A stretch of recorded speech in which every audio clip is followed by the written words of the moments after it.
Now when him say Gehenom esubi po ho Jerusalem na ya wo baby bia bia friend Tophet. Now this Tophet was a place na spirit bi wo ho friend Moloch. Na omo na omo ya principalities maku 6 and they celebrate omo with burning of babies and burning of incense. It is say incense no efuru kosoro a wo hye dem omo na principalities no mani ayede o mani age san krofo no nyame bo omo hwete ye no no omo ko tena Italy Italy tiene onyame bo omo hwete omo ko tena Eva Italy, and they name a place in Italy called Tophet. What is saying? Tophet. And God gave a prophecy about Tophet. When he say we are saying Italy now. Hey, prophet of Patafo. Prophet of Patafo. Me or Patafo me so. We are saying sum busuna kesi in Italy now. We are saying Beigro in Italy. Me so. Prophet of Patafo. Me so. The higher sorceress. When him say intergalactic and black magicians, no, say Sankofoni no, interplanetary magicians, no. When him say Italy no more. Hey, prophet of Patafo. Oh, me. Pope fear. Now even the Pope himself is an intergalactic black magician. He's a sorcerer. Oh dear, my ban. No, Mami come answer. He's a sorcerer. Which has ni onim nyame awo baby a nipa nsuro hwe o Pope to ono nsuro nyame onim nyame wo baby a oni nyame ni twaka.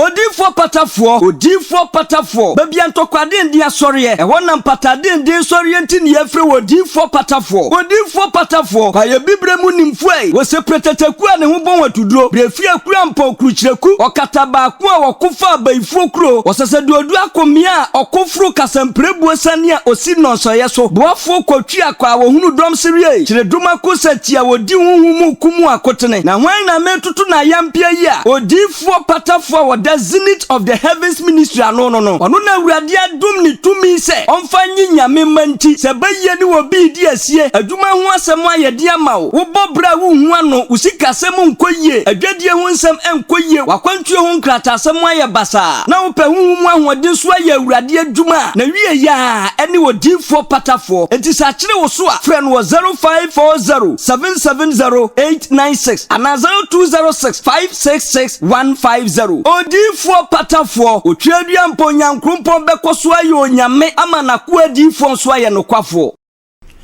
Right, I wish you for mo bi akwa aba Kumasi online television. Me gidi so mote yen ka che. Dia be se wiem o enye easy. Samra make us abusuafo ahia prophet of Patafo. Wasi form e wo studio ha. Ofure janensa nifa su sane nche kura. Prophet atnase. Enan sam no doso ba be bo no tofa emre ni ho. Because you see an mono nsia na wasi nyina yewura fie. No kura no adumbi ene hihye bi mu ayede atoto kwam na ama yatimi anya prophet ha obekire no mamu kakra akire yen samra meka say the CEO watena se ana kofoku as usual menua ono so atena se den na coronavirus yaka honsem free tete ya broswa prophet Patafo akire yen no mamu na no baby abeduru ni o you say partially the lockdown is here ye fa hudi no enkuta ye sabiem ye sisi obi antena fie na prophet Patafo ye last video ye o kansem bebre e de betu dwa say June 20th free okon na no ma besesa ama obi anya ne fa hudi ampa de ye tete aban hihye ne de ekosu wiase no e kamia ko ye say de prophet kan ye no eno apepepepepepe na eko prophet of Patafo enye yize samra make say prophet atnase prophet of Patafo mo akwa aba ne pomu ye prophet yes ya hia o ye hu na se kura mi ampa mi an mi body me fura kura mi nyawo prophet na empom ye yes ya na akọ Esi abofu ikura o ma asase so o ba corona be yo edo mu nsane be da bofu bi ama bofu oh no mu susuro corona virus na ndo mu penkwa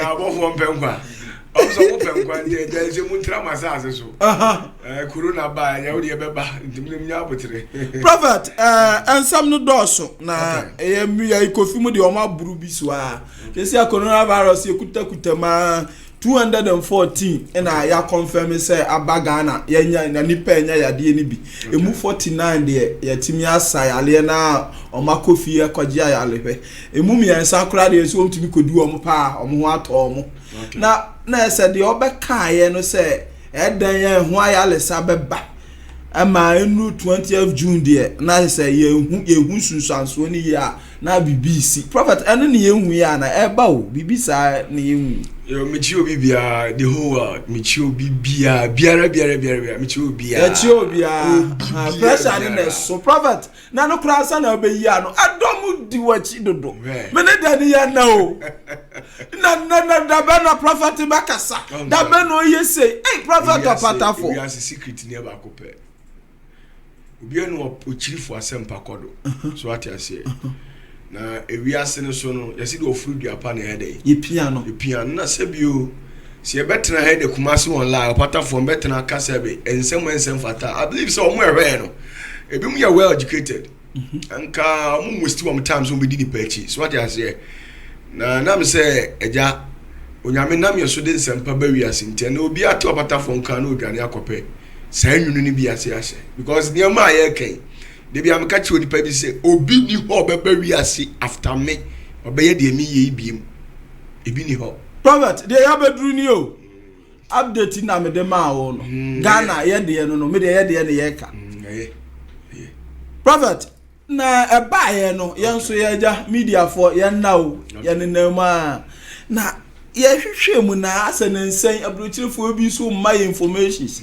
ya say 5G bi na China fo bi ye say introduce na ko jinse mu akofa ya le ya ba na nye ya me na to ye so wire ase aso for my yam na ehu sa reto bi na free papa na nsam ba ye so say 5G in a China fo ko introduce na akofa asem we ya ba prophet opatafo na mo amana ehu a ya kan nyina egudam prophet I mean you obi bia ade ba ko amini say okay kan ai jasha ngoma na tamu anyankopon kan say odi nsu yiri be se wi ase de duana no ensu ni mu na ya ba no wanua ba ko no wanua bere mapanyini oso nsu de be petepete na ajai sa no kan na nsu na jem titi beti sesi ya oh wait mamu ko ho beti me na maka me se abeti sisi ya no mo dia ho ato about 3 hours so na we free the 1903 be atoy and say to 6 hours omani bra na ato 3 days 19 sana oni patie is it what is happening mystery tinya 5G sir all these things going on is a false conspiracy I'm telling the truth the about next is more than coronavirus afi the asankede afi the just say that's what come na I say mu atwe how many patrim ye ne de what is coming what is ahead of us is more than dangerous coronavirus prophet opatafo obi a wa ba minim say odi asundue nsam na ebe asa be ye what is coming what is there you see prophet earlier on yeah people thought say you need prophets and you need obi onyame ne kasa was asasi but that is not the case on say earlier on a chance you know say China there ya say China for say China for ya remember Emma wo defo ya de mbetena ha na be ko he na afi me ma defo ama na onya defo prophet opatafo edom hwe ye wo defo ya ko fa bai Wa dem betena ha. Prophet America for counts atana Donald Trump. Ototo ayam here. China virus. And me be catch them say so okay ya. Me make statement we say the better American is more than the to China. Yeah, kai. Esi om na lead. Good. But omo ma na say so. Very good. Say so and so omunye more populated than China. Get that concept? Good. Ena obeka Italy. Now I'm catching you say Italy so we America free wa omu na be sumo wiase because there is something on the way coming. Ena ye hwen omu no mo divert issues no. Ena on be say this American military men be the scientists be na creative virus no number so they shut China economy down na America be ruling na make all kinds of false conspiracies ni your system ni mu afedi ewo mu ade no ani anyan akwa no wanu ensam na no okeka no 5G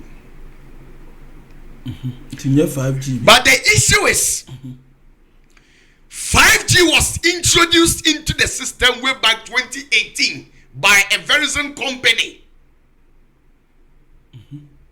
But I'm going to say 2018. It is sometimes we'll be back out to the customer. Your research. My dear Kakacho say, it is qualified in the Bible. It is in the Bible.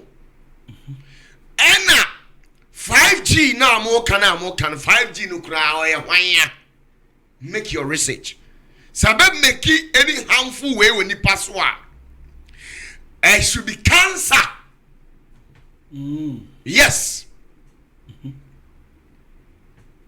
Not the respiratory system. It should be nipa cancer.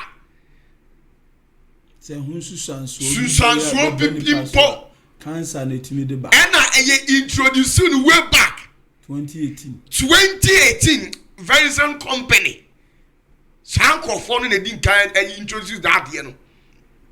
And sana ya be 2019 and ya about 2020. So my question is identity 2018 enya problem. 2019 enya problem. Omumie nu na mamen ka asem chiro. Ye awuduro. Say awuduro we enkum. Na say awuduro ni nipa ba ko be fata fere o say enya enkum me. Twenty nipa 100 be fata fere say awuduro na awuduro. But on the American what you say? And sometimes we will be making statements here. Yentina city yenye very analytic. Yeah, I'm kind of great. These Illuminatis and these secret societies. No one has said that this are conspiracy number him because they say na so for be enya in-depth knowledge. Our scriptures ni mo who say about me ehunu steps any the area say dey. Ko.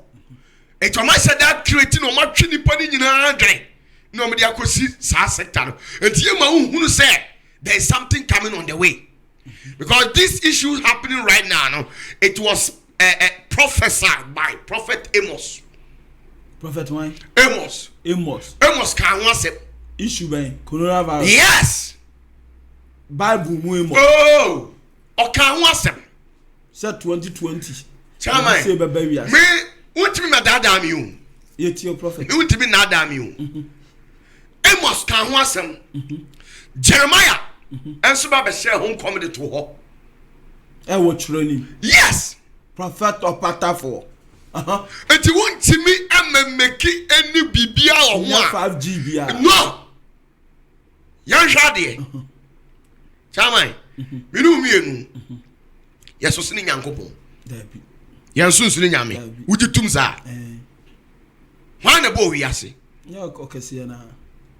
All two wiase fare by na China for ho. Dabi. Eti nipa na ewu o wiase no. Nyame fe. Dabi. Me sure. Good. Now nyankopon a wo wiase. Tumi nyina ewura. No obi di ni 5G abese wiase. Na ekum nipa. Nipa ma we am 5,000. Nipa ko pa. Me boa. Ababuru bibiri, ababuru. Okay, me dem mi ni omo corona na chi ntimi nim. Eti sababuru nipa 5,000 kwa bato. Sa nipa na wo Pentecost woni. Assemblies of God for him, Roman him, Presby, Methodist, ni nyina bi nim. Opata for me de nka ho. Eti san go for we nyina anya nyame na omosom no. Ni Yakobon atena wa mo obi di 5G say ni wiase. Ni ote ho. Ni na yesori a yete aso dem kwasiada. Yete ho reba baba. Tuesday reba baba. Efiada reba baba. A Christopher Monday to Friday omo ya sorry. Me wa. Nkamofuo kwasiada efiada omo kwa sorry. Ina nkamofuo wo wiase a Christopher wo wiase. Omo friend sum nyame. Ana mo nkamofuo 5 times a day na mo bon pa ekire ala me boa. Na ala atima atina ho na wiase. Akwa bi di 5G ekuye nyina. Nti ese fata se edi nyame achi. Dabo ati ase. Ese fata se edi nyame achi. Because we do achi for wiase there. Ahobambo. Na obi di 5G abese wiase. Na o di kuyen we kum ni patra so be 5,000 eurade. Wo da so tesoro he no. E ma akwa di 5G. Haye. Ama ewiase nyina esu tete. Brochirefo ye dibi. Enya brochirefo. Bill Gates mo na hihye chi. Bill Gates is not bigger than God. Get that concept once for all. Now yami boni wiase no Bill Gates was not there. And Bill Gates now ni trust in someone ye dey. Let me if you saw the Microsoft softwares ni auto. Meme so. Some of the Microsoft softwares now, a woman Microsoft demo or something like net framework, software. Or turn what they are besim. Obi na yaman wa turn their man Microsoft company no what they are shame, what they are about. Powerful. So anya powerful said you na mu attribute things to say why powerful na be who is Bill Gates? Who is Bill Gates? Even crowd you can say world no. Omo wo scan cramp obi wo scan channel bam. Even Sakwawi, Pablo Escobar, Sakwawi, a drug lord now or drug campaign now. I think it's a Mexican or Sebibisa. Sakwan was captured by just say, well, yet Dylan in Tino Moon first one with the Bacasa folks now, which work at the Omedeno. And Timo be make Bill Gates so powerful, so no Bill Gates once. I bet never Yasena. If you Yasi and yes say and I'll do this. Who is Bill Gates? He's nobody. Bill Gates is nobody. So nyame ma oni pa bi kwan ya wetimi aye bibi. That is the question you should ask. Samuel Christopher gitum say obi na dia 5G higher there, then we should yentenase nyen think it twice. Nyen nwinu question say then ehu nya say e be bompae. Aso hu nya say e be sum nyame. Cause wo wrade wo te ho. Now Bill Gates atimi the 5G serious. You are no am nipa 10,000 15 and now 5,000 na wuo. And for loved ones, or my dog phone, when you know, when I will that they want to walk on Casa, Massa, you may be bosom. It is Anamiwa. Prophet or Pata. Yaman won't tell us. I didn't know bosom. It was a bambo. None, yes, you young coupon or white. Near no correct, the old can to us. You young coupon or white. We are seeing you get there. You get in your bin a woman. Obina wu Nyankopon. Ntade tin ho bo wiase. Ama Bill Gates kra gon to aso. Entimi to ase anya no kra nya 5G. No, say tie nioma bi. What you say? Analysis na. Asam de obi ka twetwe bi firi kona. Ne tabo. Twa Christopher go agbon paye. Ewo wiase. Na yesi e ko share dem kra de. Adura na joa obi anna. Hi. Na be pem ne. Bill Gates that's what why powerful did this re enem nyame we catch us say you see jaw achiri die kopa yanta achiri di ko awanta okra ho faso wache ho because obi din ho koja bosom a say bosom obi tem kaso torment say nipa na bosom ne revenge na ye somu anti ye be say 5G ekuye ndie hu what you say it is something which is it was written in the Bible yase hu komua da ya to walk friend na nyame ya adom a abam na we na adom na aye no na dey media nyame asam de ba mu hando Prophet of Atafo ni pe wu wiase ya nyame ya adom ma men ka se mi nkyira o matisi esi itiri o mu tutu sikagu me de minya hu usuro hu bia fa yemu ba mu ni wate ni pe wu asika so ni faso bi sika be na so ni faso men ka sa ni pe wu na ti wu aye nyina ya wu Hey, prophet of na bi nyina ye wu ana nipa tu sa who videos ni bia chama nya Italy ye tu nipa tu sa ya to nya botre ai ya botre efiri Abraham time Adam time no bi emu Adam nyina tibi asa kise betena hin owom sa se wuo de da ho ma da sa benye ye tu sa wu sei na nke ye tu sa mu sen na baby adu a okra ye do ba studio a barrier police barrier do a tena nsa na edu police barrier ne de ye e do kra mamu anya yi a obia na ene adwoada udru kroma nipa no ma akora nam eye wunim satan nti obi awale egu obi nyata mo mani kura me ya adom na sa aban se tena nkuru nchen a obi ye teacher ni do bi osole okọ nyata mo mani kura na me ya adom na aban se kotena nkuru nchen a nya wawale na aso prophet opatafo why am adani kura esere na wan sere asma okay there one make certain people too powerful in the system as if said these people are unbeatable beings, they are human super beings. No, obiani ho God can subject them, God can destroy them. Nobody is going to get mind. No dey en kasa. Idea the person ma ti ase say. Bible no e din kan kadada. Onyame ye dey. Akan. Yahwe ene ye nche sa asem no. Menza o say ye nche ye pese hunyini. Da bi min ka say ye nyini. Wo sa wo de oba na waba. Ya fe wo nso. Enti mi ehu ba bi emos. Wo say emos na kai e sha wo ko. Aha ye mfe. Chama eja Kofi bi Amos chapter 8 na mi kire na dey bi wo. Kofi ya mfe because coronavirus ye pese ehu na de ba di asusu ehu dodo. But what be? Amos chapter 8 jump verse 9. Yahwe yi mu a eye enkron ose tie na eda no tie o ose na eda no Awurade Nyankopon asem ni asem ba odifo Amos wonie mema owia ato awiabre na mema esum aduru asase so awia kete edu dabi enkoten saku achi 8 enwoche tie nie ye inti tie o we na Onyankopon bu se wiase ni asase fo se me Awurade me ma esum duru asase so awia kete a ye inti sani o ma we inti asase enwoso mo popo na esofo nyina eni abobo a na asase bu nyina bepu aswa obia bebo pusa enipa de be sie ntino obia bebo pusa se asubontre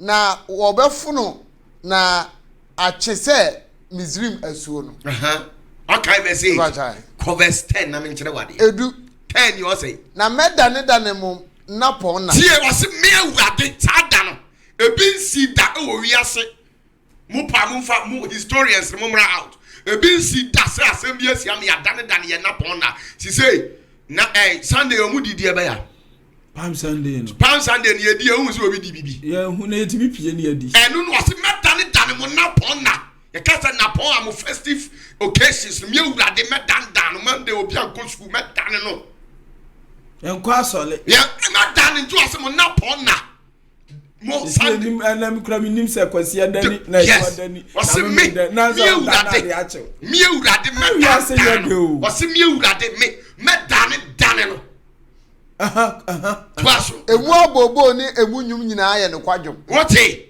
emu abobo ni munum chese ene obi ni se yakobo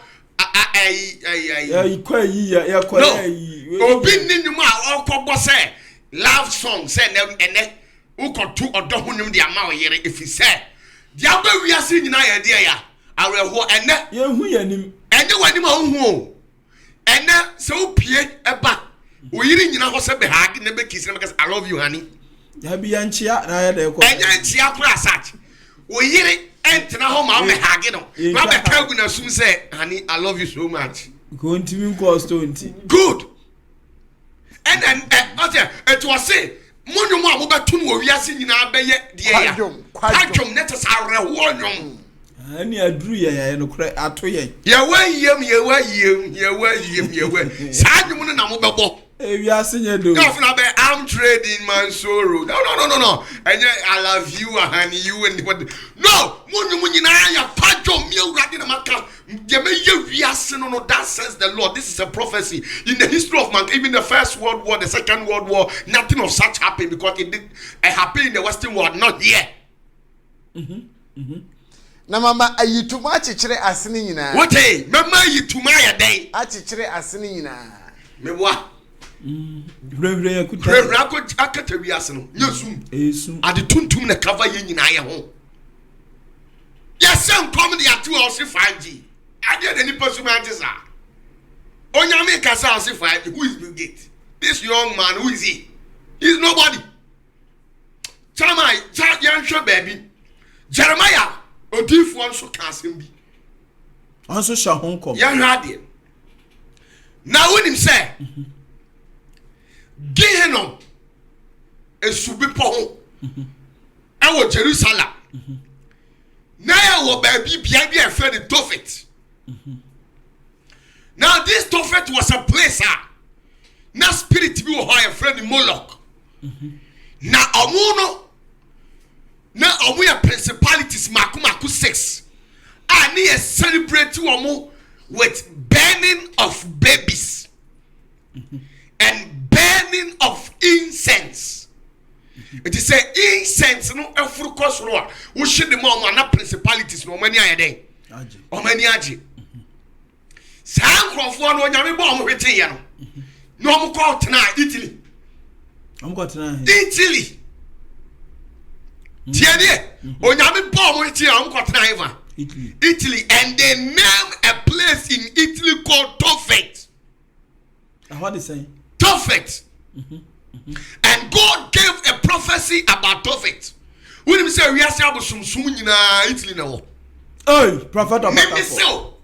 Prophet Opatafo. Me Opatafo me say we are sum nyina busuma kese nyina Italy na wo. We are say baykuro nyina Italy. Me so Prophet Opatafo. Me so the higher sorceress. When him say intergalactic and black magicians no. Say sankofo ni nyina no. Interplanetary magicians no. When him say Italy no more. Hey, Prophet Opatafo. Me say Pope fear am I. Now even the Pope himself is an intergalactic black magician. He's a sorcerer. Oh dear, me ban. No. Mami come answer. He's a sorcerer which has ni onim nyame ewo baby a. Nipa nsuro hwe Pope to ono nsuro nyame. Onim nyame wo baby a, oni nyame ni twaka. Prophet Opatafo. Me say Mitio odi. Opa mama me vesa ko Italy. Kasa mitio, odi mitio. What you say? Oh yeah, intergalactic black magician. Nigeria here for planetary. You can say planetary only power control we are see. When is someone did your mama so much you Nigeria here for Pope. Omo me dey. Omo titi mama so much you Nigeria here for. Yes, omo you Nigeria here for Pope. Yes. Itio. Jamaica what you say? Eti one no you Tophet. But God gave a prophecy. God spoke to Jeremiah. And Jeremiah came out to give a prophecy. And let's see the prophet. Jeremiah chapter 7 verse 32. Or say. Kofi. Adiasa mienu no say. Enti se Awurade sie ni. Tie wo de kan brofo no ne hia me. English no. 32 no say. 32 no tie ni o say. Therefore, behold, the days come. The days is come, which means there is the days ahead of us. Saith the Lord. Say the Lord. Nyame na ekasa yo. That it shall no more be called Tophet. Ehodum baby ya kasisi ya ni Italy. Ehona Tophet no. It shall no more be called Tophet. Check it out. Tophet. I think our address start with one something. Tophet ewo BBB province ehona wo. Or say emre bi ba yan fre ho Tophet biem. Nor the valley of the son of Hinnom. But the valley of slaughter. The value of what? Slaughter. For they shall bury in Tophet. What? They shall bury what? In Tophet. Till there be no place. What? Also, be see ni pa Tophet wa kopim se omunya biaye mpo. Me pa cho ehefo na Italy fo sie omu a coronavirus a che omu. Tophet wa no mu sie. Good. Tophet yes you omo sia mo munya ba bi sie biem. Me bua munya research. Bible is called, it's a cemetery. Samebua, tell me I'm lying. Bible is confirming as a Bill Gates. Who is Prophet or Patafo? Abutre. Who is Bill Gates? Abutre. Nyame ya de na me kwase obi na me koko. Nya se yesua de o. Yesua de. Abutre. Verse 33 no aka. 33 is saying, and the carcasses of these people shall be meat for the fowls of the heaven. Shall be meat for the fowls in heaven. Your principalities be principality no back in the pure Italian. And the beasts of the earth. The beasts of the earth, the carcass of those people, all the coronal victims, those who died, their carcass and everything, shall be for those in the beast in the air and the one in earth. And none shall free them away. What? None shall free them away. 34. 34. The last verse. And then will I cause to cease from the cities of Judah. I will call to cease from the cities of where? Judah. Judah 1. And from the streets of Jerusalem. The streets of Jerusalem was me. I will cease. And the voice of mirth. And the voice of mirth. And the voice of gladness. Yeah. The voice of gladness. Say okay to us. And the voice of bridegroom. Okay. The voice of the bridegroom. And the voice of the bride. And the voice of the bride. For the land shall be desolate. The land shall be desolate. Now here lies the case. Ose me urade me sizi obi awawale foforo ne ne. Na me sizi obi aso okoji na ni ne. Na me sizi obi a na obi eni baby okoji na ni nya the same na ye moso kan. Na mama na ye busasa dentia. Na wakani pagu dem. Obusasa dentia. Wakase. Say assassin swear they adane. Adane amanfo. This is a prophecy. Oh, and now, we share Sanko for me and some more car. And you know, I happen with us. Or say, there shall be what? A moo, I will tough, you may see any pa, I will tough it.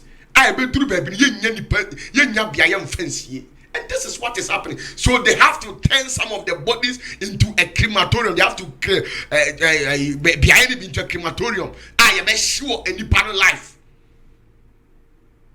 Bible is talking, you are talking about a brigade. Prophet, yeah, drew it lihone there. Videos be a bahani a bebre, had ya tria brain. Sir, I say a apine bio say principality kese bi afra so dan ko gina solo apaja ne se to afa wiem e bi ye commentaries of bi ada ni misra fato so menwe fansa video ne to so aha ena na bisan for mo hwe no wo ye commentary afa ho kama na no na prophet Patafo what drew it the one there say na wu sa de na abo ne ti say omo de abase nya real but it's a lie. Omo si o ma ye animation. It's a lie. They want to do cover up. They want to do cover up. The history ben was I. But we can't show. Me into demonology. I studied in demonology. Something which is susceptible to paranormal. The field of occultism. Me must specialize with honina. You can't hide anything to me. Sa spirit no appear and your friend a gap. You didn't say gap.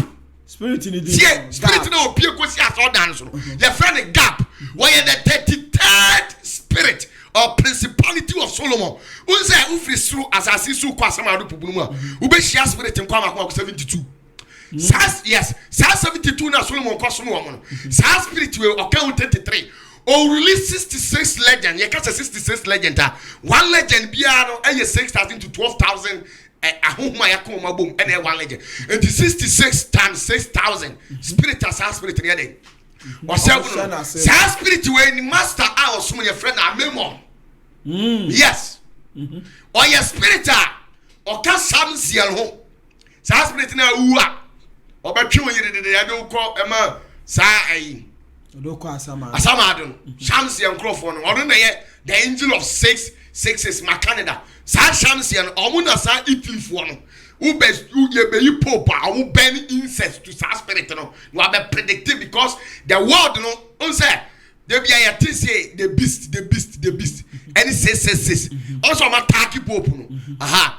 It is a principality biano on the ye sa Shamsi on the ye pope a obetimi afofele ni mission what you say it is sad ya no mo ban di pope no your friend capnomancy capnomancy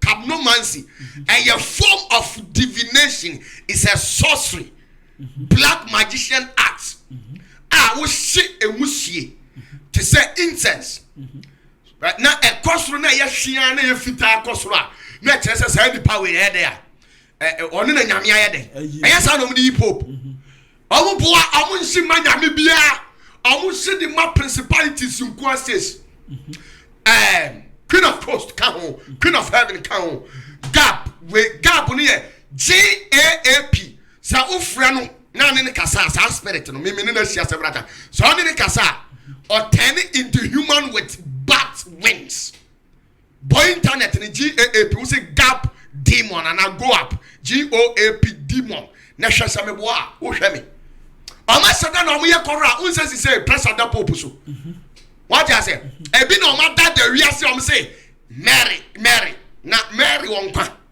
am ko bompa yem fa no Mary won kwa ha sa oba no Queen of Heaven uko China o friend Shang Mao the holy mother of China akwala kura ne ha otimi pie e wo soro omu bua Mary pie ni wo soro nyame bebe okwase na wo kura no oba no kura mpo no principle da no na Mary no bosom your friend Queen of Heaven yeah the Bible friend the Queen of Heaven but China for friend Shang Mao and not the holy mother of China or your bosom or nyami bia oni nyami ni taka to forget it didn't pressure that pope so our confessing what does it boy no gabo said there gabo no one chaki re enti ade no pie timi pie fa omo friend invoking no say what is happening esa se no mu no omo invoking consulting omo ne samsia say no imagine omo say ade na esisi no ebia black magicians no ya dey na eye enim hu bi ntino let's see the source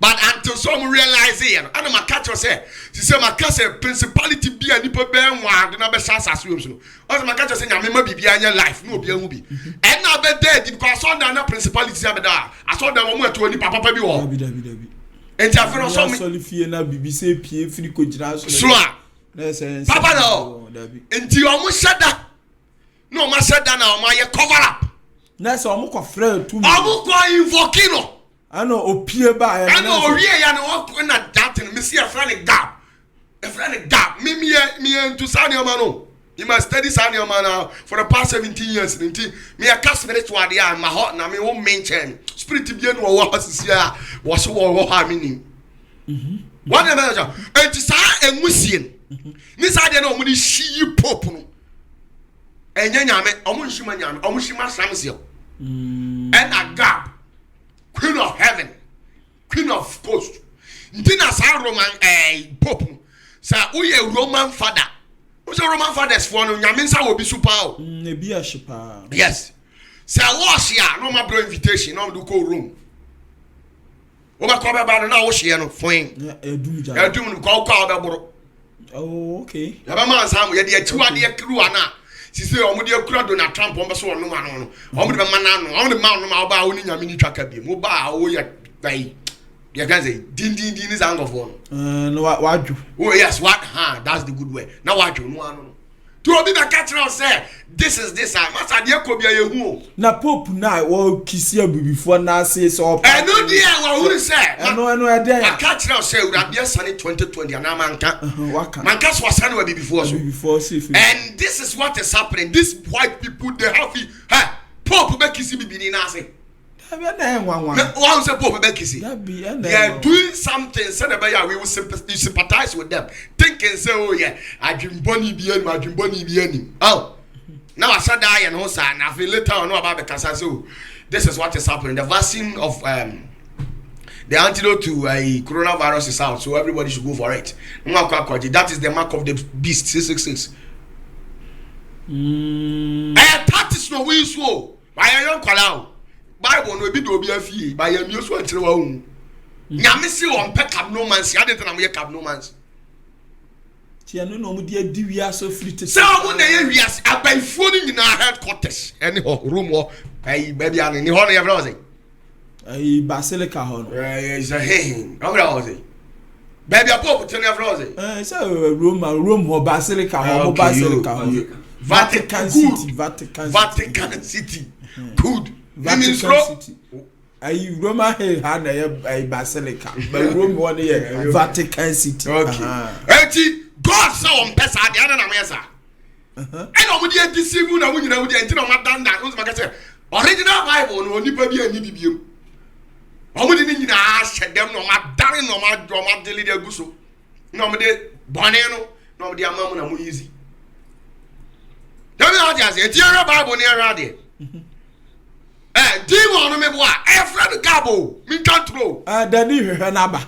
Dani hwehwe. Friend Gabo. Otoso 33. The master was trying to say friend Amemo. You be yin apie. Friend Amemo. When a human form with bat wings. Sanet here. Dani be yin ato so ama ye. Me studies a lot about occultism. Tell me there is no spirit. There is no spirit. Share Deuteronomy. No. Can Jeremiah chapter 7 verse 31. Kofi yanhwe. Na sansam wo ho. Prophet of Patafo. Sa obenyu obi adada. Ensam gu ho. Obenyu obi adada na no adada ne heme. Ko ku yanhwe. Jeremiah. Jeremiah se mo kan yo odi fo Jeremiah. Sabako. Mu die ya. Adia sabako. Mi pa che munya abotre. Pope osun echen Jeremiah. Osun echen no. Ene nyame kasa kire Pope chen Jeremiah na.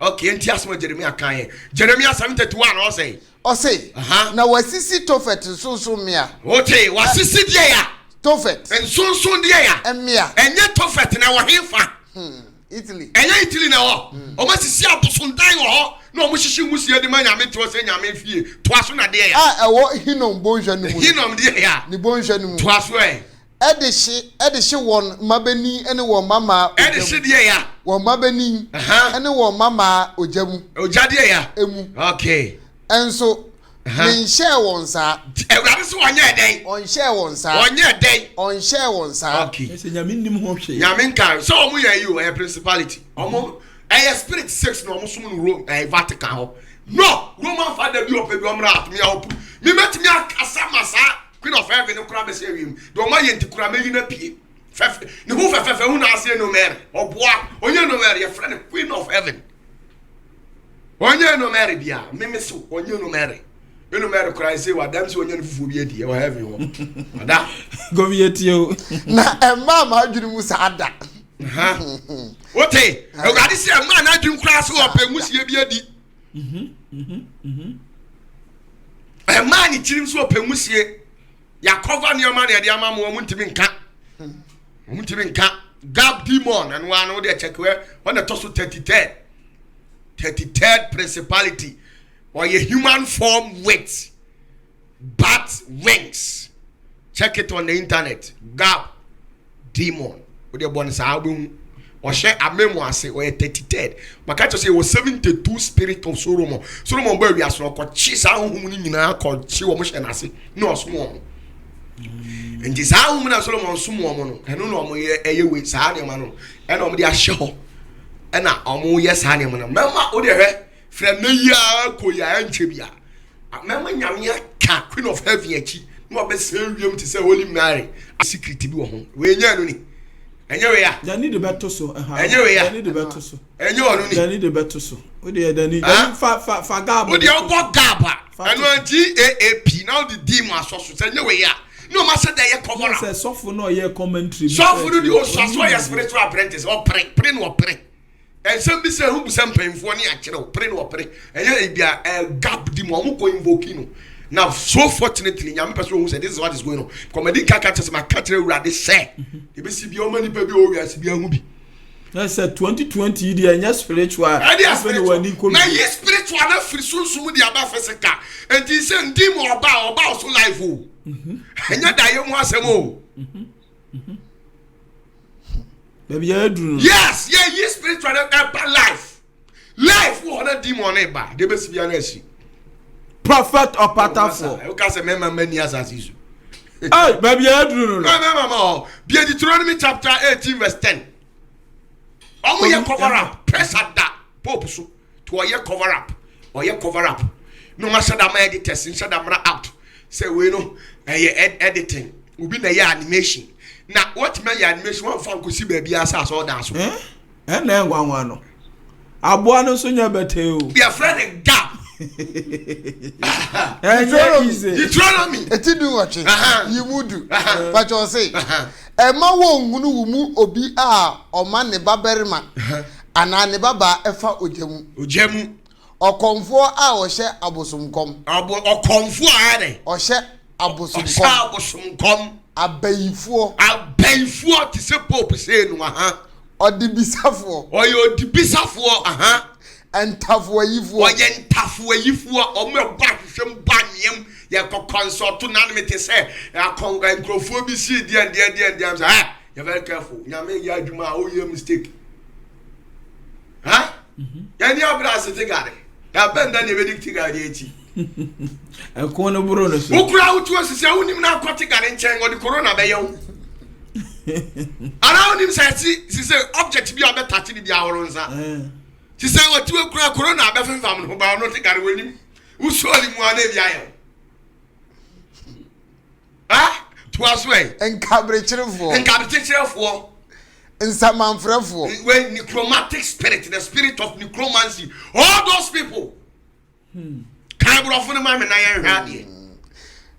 verse 10 no or say there shall not be found among you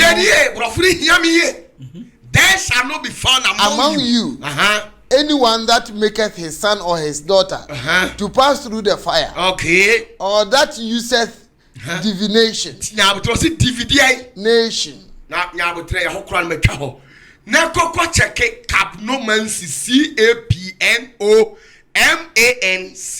capnomancy. Is it a divination or it's not a divination? Now, even when you get the meaning of capnomancy, what exactly are these Catholic popes or whatever? What are they practicing? Is it not divination? And it goes contrary to what is written in the Bible. And you still believe Pope. You still believe Pope. And the Pope in your me abonsam. Omu ye capnomancy, omu na share duham. Say musie ne kosora. Na je say kotia na say sa Pope no. One na betimi e ona nyame afro omu boa. Omu hye the master spirit no opie wa bambam e frɛ ne gap. Shansiel. Queen of Heaven now, friend Shang Ma, Holy Mother of China. My friend no Mary, no Mary Sam. Mary no Kronya who no be a bompa yaman.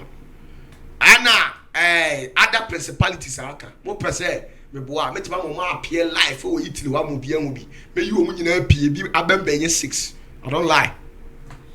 Prophet of Patafo, Edo say. I've grown a media. Ya grown a udi. Prophet of Patafo, Prophet of Patafo na motene kaya kwatwe na ba wi na mande agroni poso na samra me kasa sam no doso na na ya ne ni fa hudie sa aha nti wose ye twetwa ansam no so ne ye sole so Prophet of Patafo wa band no waba ya to nkan so ache nyamema yetio Christopher wo wi asi nyina etio wo so de wo na o papa ne kasa wote sa na dani so openo papa ne kasa o free ne nchan sane ni papa ne se the Prophet of Patafo o so hu de papa ne kan yesi aba bia bedru ni ya da ne ya sole yesi papa ne se nkosi da ben na obem yenye fa odi se de papa ne ono o kasa wanzo wedi nkan ma mtam obedudu ade ni ma hwe nti 20th June no ene ye hwe se me kacha sensem obi kan ba bia atugu obi nyame ne obi ankasa me nya ni birifo onyame ne sofo ba ku sunda savaraj sakwa prophet India sofo India no ono na nyame yes ono nyame ne kasa ono kura no wanhunu animu eye vision na nyame yidi kire no eye vision to hunu so so okasa I saw means where day ohu ye what you say enti onyame de wakasa enura say okasa oh prophet yet yo on say o na ba abuo papa me chia prophet ba ko o ya de ma na ye me fe oh efa oh Ghana prophet Kofi Amponsa oi bra Kofi Yamidi for Yamishra. Black Coffee baby, I will be as of penny at Yao.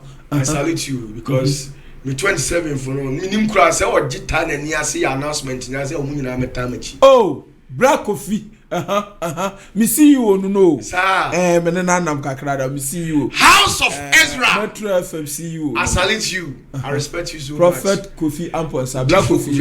When you nyame D4 we mu ni nyame D4 ya kase nyame D4 na we mu. Nyame saw no so. Yes, we mu no.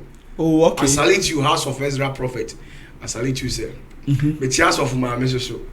I miss Ramunyina. I mean, I was people. Na odi4 panyin ba konso.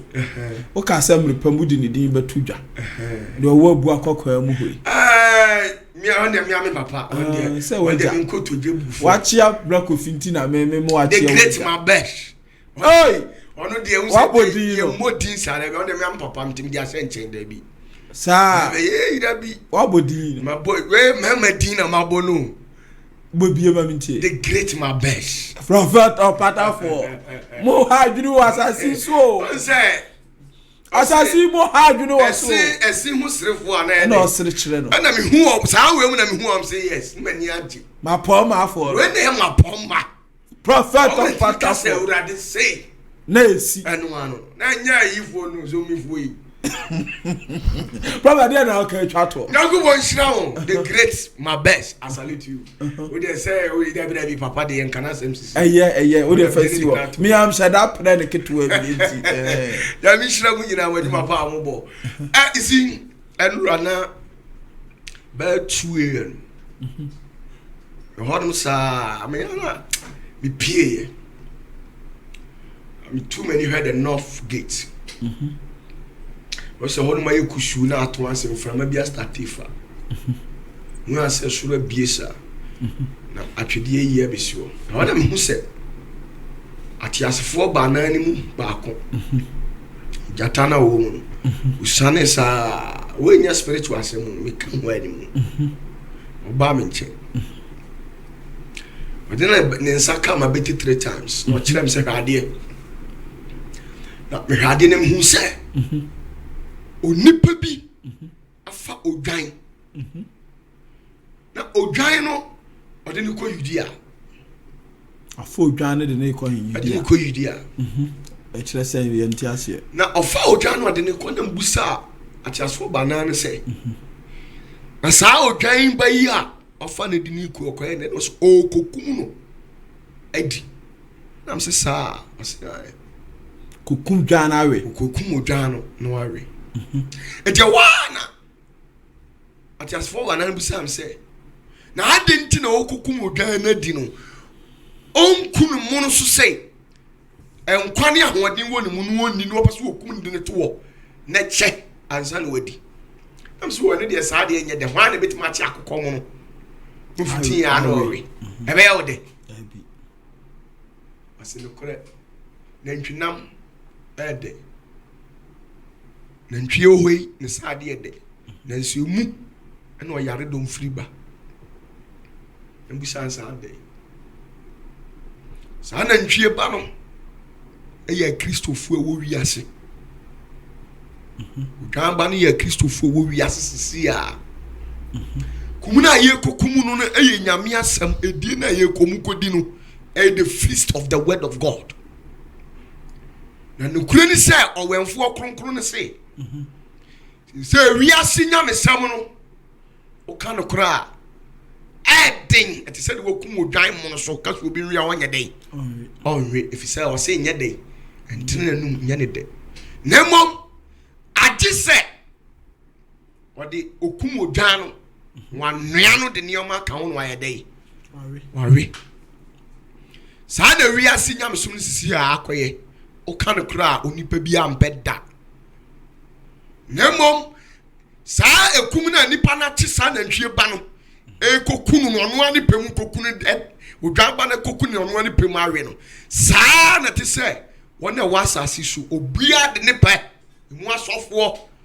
mu sempakafo obia de ne pa fa nyame asam ne yakunu se de ya pe na ye kire de kire wiase enu ya Kristofo nemom no obia ni ho a say ni kondo nyame asɛm a nkwa wom na wodi wom da if you say ɛno de ani tie yɛ wɔn den na wotie a na wɔn asom keka wɔn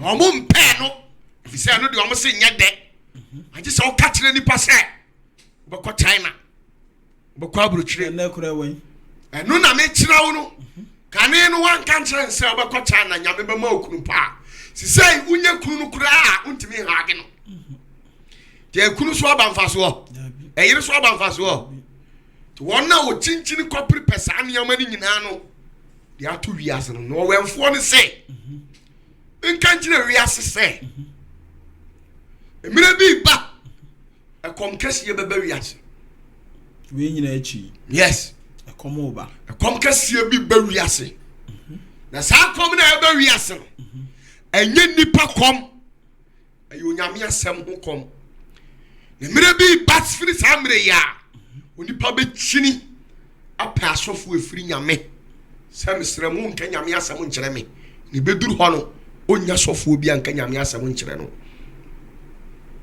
ɔwɛmfoɔ no asɛm ɔka no kyerɛ me no ɛyɛ the beast ate asefoɔ baanan no mu baako no message a wɔde aba no sɛ wiase bɛkɔ dene wiase bɛyɛ den ma nipa bɛpɛ nyame asɛm afei onipa mu awaleɛ biem nipa mu sika biem nipa mu hwee ma ɔbɛpere sɛ mepɛ ɔhome de ama me kra nanso nokura mu ɔsɛ mensi wiase sɛ mmerɛ bi ba onipa bɛpere awowɔ ntwetwɛdɛ apɛ nyame asɛm adidi nanso so wonya mbɛyɛ den ɛde ama nipa onyame asɛm a ɔde taa so efiri twere ni mu ni Amos chapter 8 Kofi yampra akyire yɛhwɛ yɛmfa mpra akyire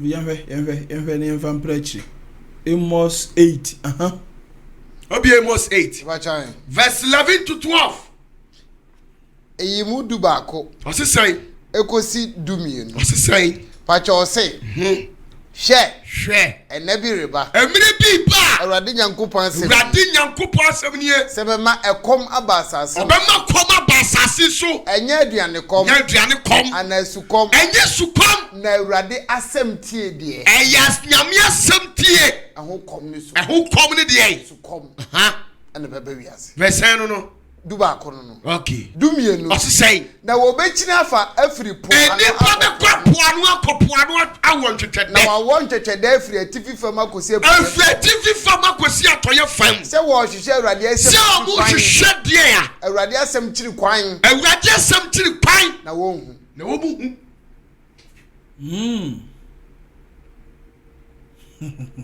ɛyɛ asɛm o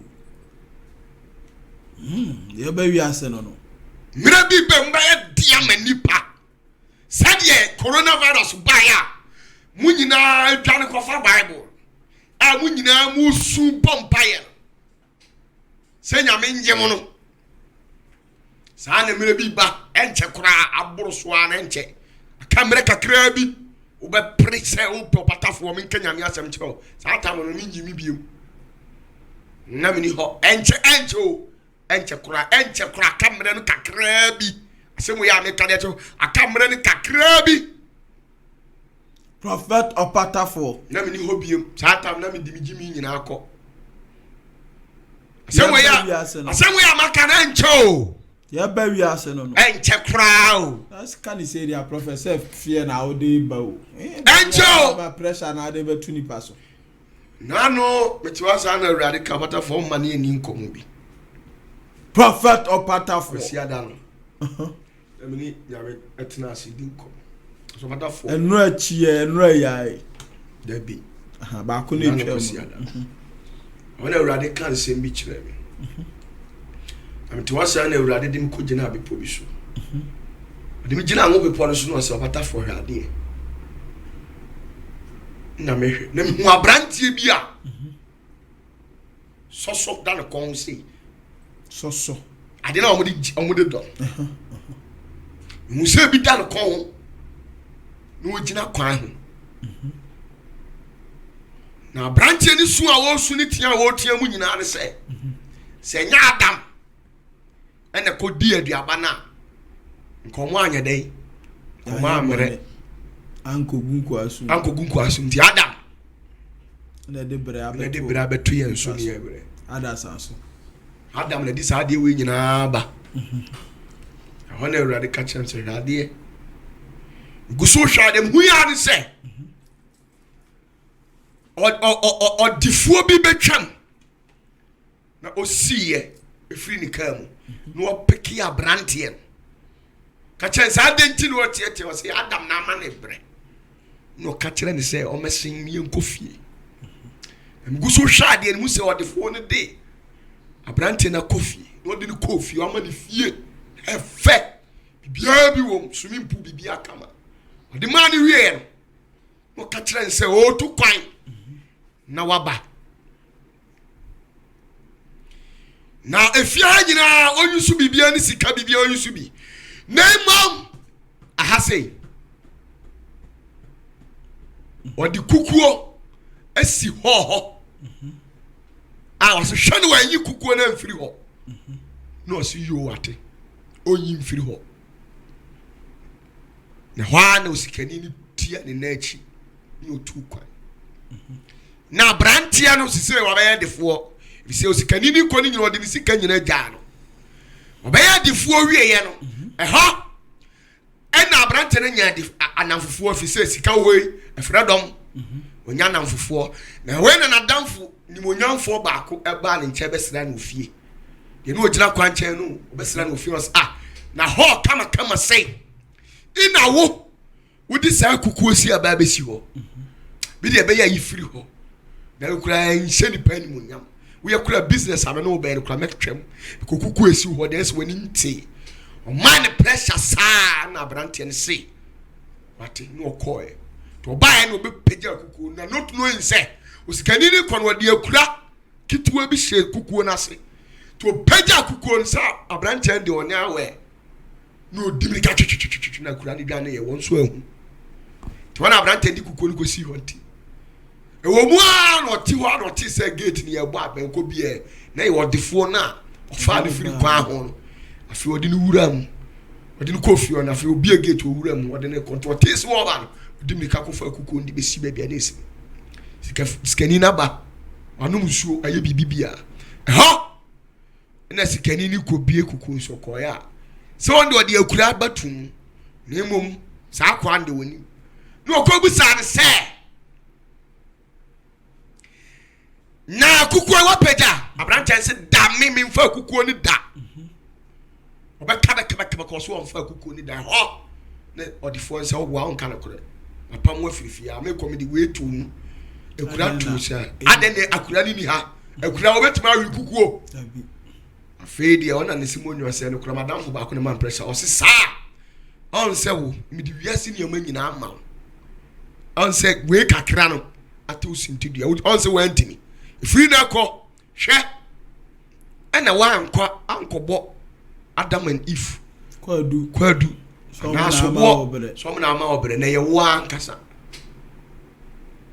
nto mo ya fast ni wi ombo mpane hu am se eja okrunkun ni no hotefu eja na we so e o se sa no odasani tie sisi o asase so do ba yo odasani bi anya ne fe na mo masamba ya ne de obi atia mu frɛ me na mo me urade maka no se de meya ne meye na me musa wiasefo se Adam na de boni ba wiase na aso ba wiase de na wa ya ka bone ne ho yinyame ka no good prophet opatafo ai asemo Adam ena de bone ye den ba wiase na aso ba ya no bone sa na wa ya ka ho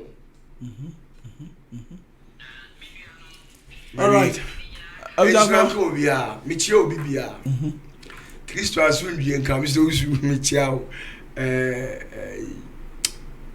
Adam the dog Mr. Enoch okay Enoch usu Enoch na michia me de share back we me bra pa yini michia no michia US for nka ma kuma ntumi yam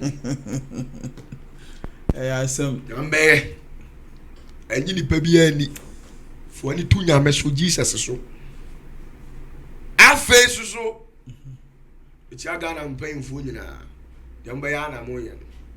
Ya kan de onyame nsem. Abisa for prophet opatafo and amote. E chia obi su ire fi no. Why? Nka ne din. Sister Janet. On the ho no nko na mi. Afia Denmark. Afia Denmark yes wo so wo. Denmark fo. Na afia bi nche o. Yawe nso no omu nyina ho. Yawe UK. Mi busa afia coronavirus nche. Na bi afia de.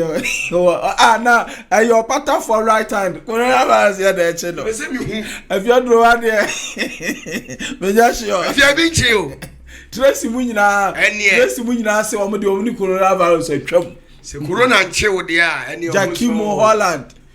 Me chia US for me chia obibia. Nemo ma de ba ko na meka. O to Italy so much to scale was say mobile money. Tinadu de chia. Enye nyina ni be wu me ka kire ho. Fa send me. Wa coronavirus wa che onu misro. Yi mobile money ni da ho no. Send me scan because ya there be send me. Prophet opatafo. Na me fan kanya mi asem. Yeah, oh dear. Robert, me tell me bia. Robert, right, I will say for prophet opatafo na moten in Kano. Danny boy was studio ha no man nyina pressure nyina one day see no so. Oti kofi bokunka me din dey say kofi. Yen fancy ha e do bibia ase.